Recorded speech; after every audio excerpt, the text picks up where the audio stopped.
మరణించి జీవించిన వాళ్ళు మహనీయులుగా మిగిలిపోతారు. అట్లాంటి మహనీయులలో గొప్ప మహనీయుడు మన అలిశెట్టి ప్రభాకర్.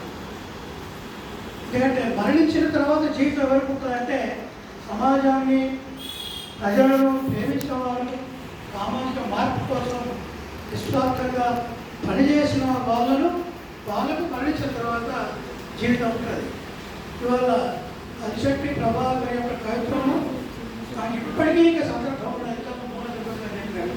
ఇప్పటికీ దానికి ఆ కవిత్వ సజీవంగా ఉన్నది అంటే దానికి కారణం ఆయన ఏ అంశాల మీద కవిత్వం చెప్పాడో ఆ అంశాలు ఇప్పటికీ కొనసాగుతుండడమే దానికి ఇప్పటికీ సందర్భం ఉండడానికి కారణం చెప్పి నేను భావిస్తున్నాను.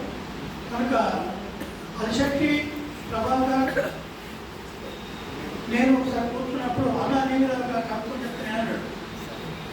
అలా చెప్పు మరి ఏమనుకోవాలంటే ఏమనుకోడు, నువ్వు కవివి, నీకు ఆ స్వేచ్ఛ ఉన్నది, నేను అనుకున్నా నువ్వు భయపడాల్సిన అవసరం లేదు చెప్పుకోను.